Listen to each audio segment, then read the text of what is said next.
오늘도 말씀의 은혜와 기도응답의 은혜가 넘치시기를 소원합니다. 함께 묵상하실 말씀은 역대하 29장 20절에서 36절 말씀입니다. 우리 함께 20절에서 29절까지 읽도록 하겠습니다.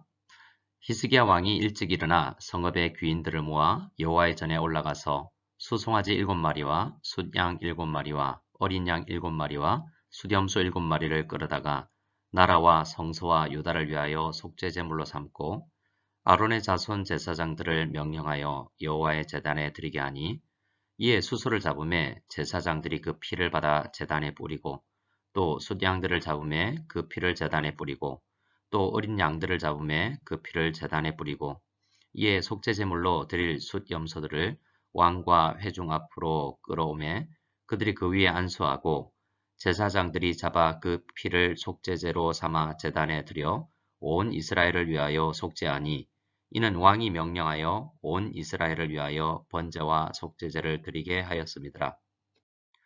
왕이 레위 사람들을 여호와의 전에 두어서 다윗과 왕의 선견자 갓과 선지자 나단이 명령한 대로 재금과 비파와 수금을 잡게 하니 이는 여호와께서 그의 선지자들로 이렇게 명령하셨음이라.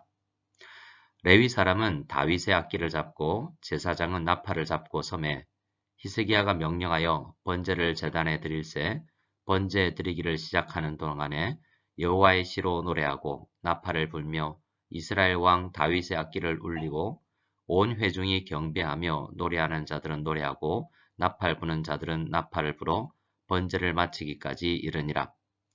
제사 드리기를 마침에 왕과 그와 함께 있는 자들이 다 엎드려 경배하니라. 아멘. 히스기야 왕이 왕으로 등극하고 나서 처음으로 추진한 것은 성전을 성결하게 하는 것이었습니다.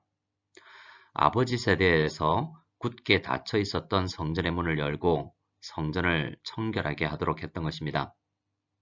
제사장들과 레위인들은 이 일을 열심히 했고 16일 만에 성전을 성결하게 하는 일을 모두 마쳤습니다. 주어진 임무를 모두 마친 제사장들과 레위인들은 히스기야 왕에게 완료되었음을 보고했죠. 오늘 본문은 이 보고를 받은 히스기야 왕이 그 이후 어떻게 했는지를 기록하고 있습니다. 보고를 받은 히스기야 왕은 일찍 일어나 여호와의 전으로 올라갔습니다. 성전에서 예배를 드리기 위해서이죠. 성전을 성결하게 하는 것 자체가 목표가 아니었습니다. 예배가 목표였죠. 예배를 바로 드리기 위해서는 성전의 모든 예배 도구들과 집기들이 완비되어 있어야 했기 때문에 성전을 성결케 했던 것입니다. 20절을 보면 히스기야가 혼자서 성전으로 간 것이 아님을 볼 수 있는데요.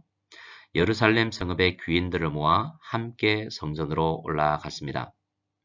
히스기야 왕은 예배가 혼자서 드리는 것이 아니라 모든 공동체의 구성원들이 함께 드리는 것이 올바른 예배라는 것을 알고 있었던 것입니다. 그리고 이들은 아마도 히스기야가 꿈꾼 예배 회복 프로젝트를 지원하고 함께 기도했던 사람들일 것입니다. 그들이 아버지의 죄악으로 말미암아 수년 동안 예루살렘에 예배가 없었는데 하나님께서 히스기야 왕에게 예배를 사모하는 마음을 심어주셨고 예배를 향한 그 열정이 하나님의 도우심을 구하며 많은 사람들에게 알려졌던 것입니다. 그리고 간절히 바라던 그 예배를 함께 드릴 수 있게 되었으니 성전으로 향하는 그들의 발걸음이 얼마나 가볍고 마음은 얼마나 감격으로 벅차올랐을지 상상해 보기 바랍니다. 21절부터는 이 감격적인 예배가 어떻게 올려드려졌는지 자세하게 설명을 합니다. 오늘 이 말씀에서 강조점 몇 가지를 함께 살펴보기로 원하는데요. 우선 21절에서 24절에서는 예배에 사용된 제물과 어떤 순서에 따라 제물을 드렸는지를 설명하는 내용입니다. 그런데 우리가 한 가지 주목해야 할 부분은 21절과 24절에 히스기야 왕이 제사장들에게 예배를 드리도록 지시하고 있다는 점입니다.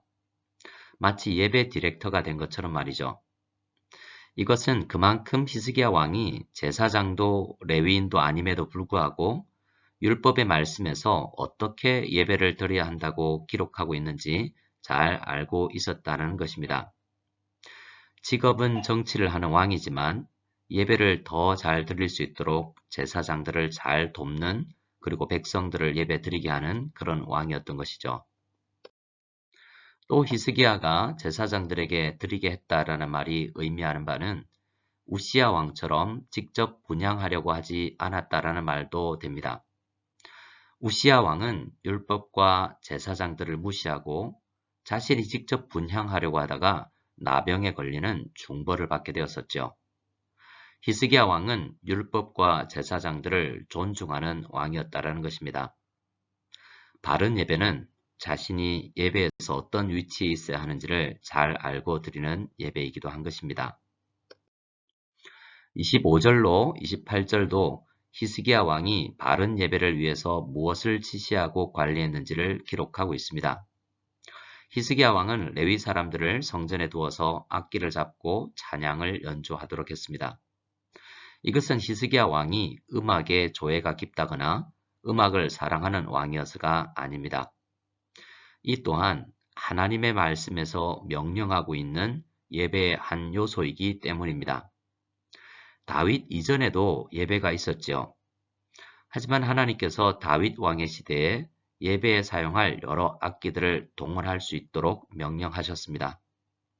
그래서 예배에 사용하는 악기들을 다윗의 악기라고 부르고 있는 것을 우리는 봅니다.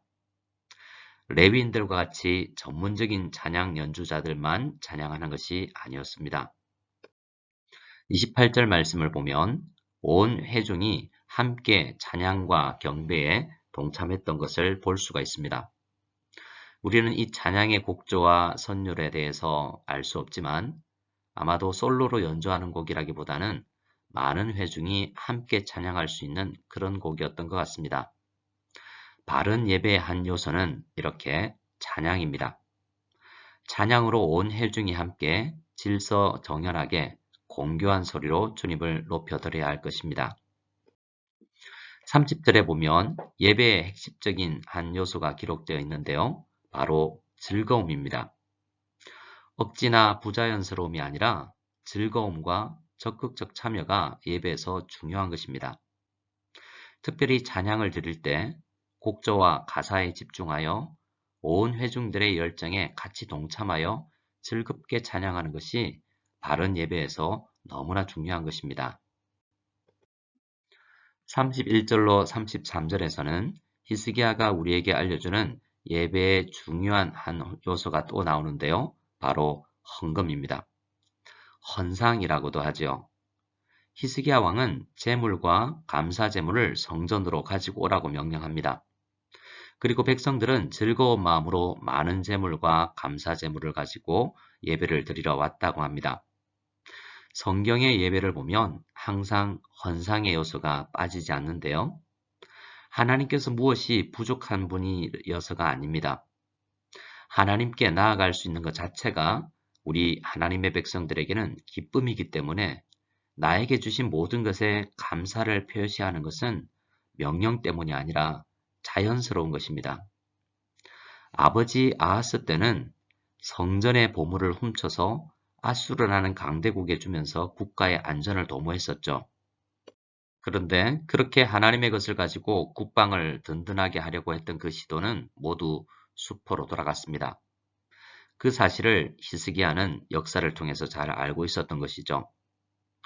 이렇게 히스기야와 남유다 백성들은 드리는 기쁨을 회복했던 것입니다.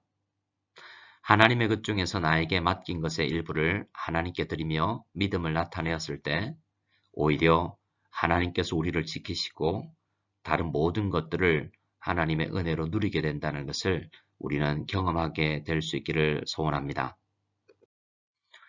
34절은 제사를 드리는 제물의 수요가 너무 많아서 제사장들의 손이 부족했다는 것을 이야기합니다. 그래서 레위 사람들이 그 일을 도왔다고 하는데요. 그만큼 백성들이 풍성히 제물을 드렸다는 말입니다. 또한 이것이 강조하는 바는 누군가 예배에서 더 많이 애쓰고 땀 흘리는 사람이 있다라는 말이기도 합니다. 오늘 말씀을 찬찬히 보면 이 예배에 수많은 사람들이 참여했다는 것을 알 수 있는데요. 그런데 역대기 기자는 그 중에서 더 많이 애쓴 사람들이 있다는 것을 꼭 기록하고 싶었던 것입니다. 사실 누구보다 애쓰고 마음을 쏟아 예배를 준비하고 드린 사람은 히스기야 왕일 것입니다. 그리고 제사장들과 레위 지파들이 애썼겠죠. 그런데 34절에서는 그 당시에 제사장이 아니라 오히려 레위 사람들이 더 성심이 있었다라고 말합니다. 모든 사람의 예배를 향한 열정이 같지 않다라는 것을 우리는 경험을 통해서도 알고 있는데요. 그리고 누군가는 더 헌신을 한다는 것도 알고 있죠. 이 말씀이 우리에게 도전하는 것은 우리 모두 이렇게 성심을 다하여서 하나님을 예배해야 한다는 것입니다. 때로는 누구보다 더 수고한다는 것이 원망의 마음이 되기도 하는데요. 우리는 그러한 마음을 잘 다스려야 되겠습니다.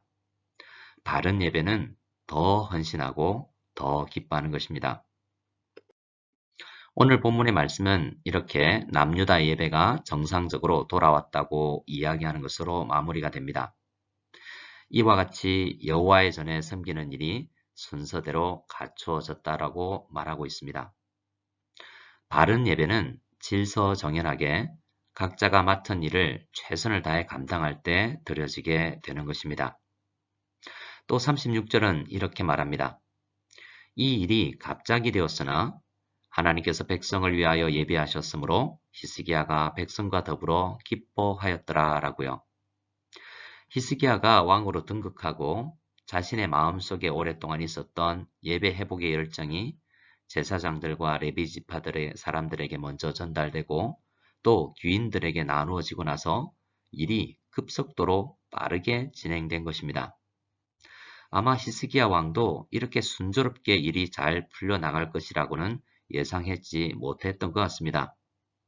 그래서 역대기 저자는 이 예배 회복을 평가하면서 하나님께서 백성을 위하여 예비하셨기 때문에 가능했다라고 말하는 것입니다. 바른 예배는 하나님의 도움 없이, 하나님의 예비하심 없이는 불가능하다는 것입니다. 우리 오늘 이 말씀에서 말하는 바른 예배 요소들을 생각하면서 주일 공동체 예배를 사모하며 모일 수 있기를 바랍니다. 그리고 앞으로 3자 교회에서의 예배와 문화센터에서 드려질 예배들을 위해서 간절히 기도해 주시기 바랍니다. 우리 함께 주기도문 드리겠습니다. 하늘에 계신 우리 아버지여, 이름이 거룩히 여김을 받으시오며 나라가 임하시오며 뜻이 하늘에서 이루어진 것 같이 땅에서도 이루어지이다. 오늘 우리에게 일용할 양식을 주시옵고 우리가 우리에게 죄 지은 자를 사하여 준 것 같이 우리 죄를 사하여 주시옵고 우리를 시험에 들게 하지 마시옵고 다만 악에서 구하시옵소서. 나라와 권세와 영광이 아버지께 영원히 있사옵나이다. 아멘.